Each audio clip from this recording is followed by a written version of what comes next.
We're very happy to report that the current drop in the price of gas, down 50 cents per gallon over the past 34 days, is one of the fastest decline in retail gas prices in a decade.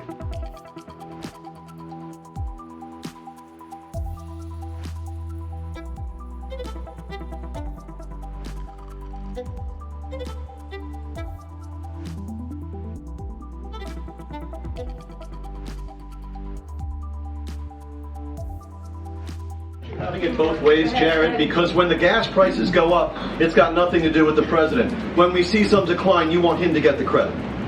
Look, I think that there's no both-way thinking here at all.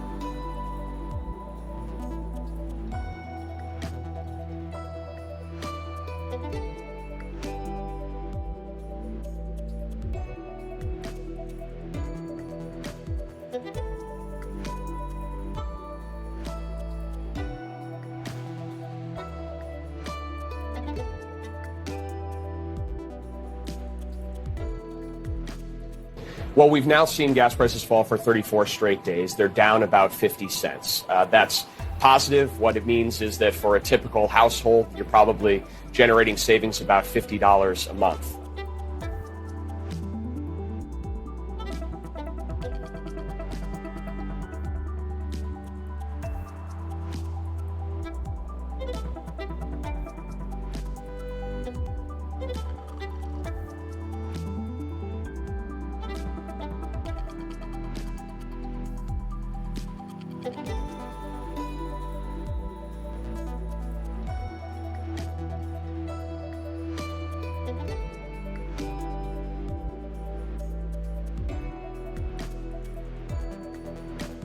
But the bottom line is, ultimately, the reason why gas prices are up is because of Russia.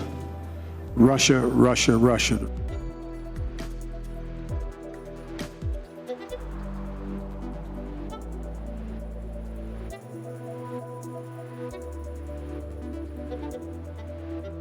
We have seen gas prices go down in the past 34 straight days. Aren't they still go down $2 a gallon higher than when you guys took office, though? First of all, we have to look at the impact of how we got there, right? You think about the war that Russia has taken on in Ukraine, an unmitigated war, and a war that is brutal and that has had an effect on the price gases going up, almost $2. We have talked about that endlessly. And also, we are also in a once-in-a-generation pandemic. So there are outside factors that has led to gas prices going up.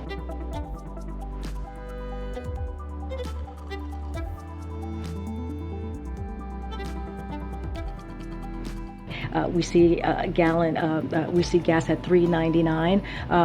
Like Jared said, we're not doing a victory lap, but this is important. This is important to note that the work that we have done, the work that we will continue to do, is going to give relief. If we're going to talk about the damage that these high energy prices are having on family budgets, I think we have to talk about the benefits for when those prices come down a little. I've been very clear, more importantly, the president is unequivocal by not calling mission accomplished on any of this. We're talking about a decline that is completely insufficient when it comes to really delivering the relief to family budgets that they need.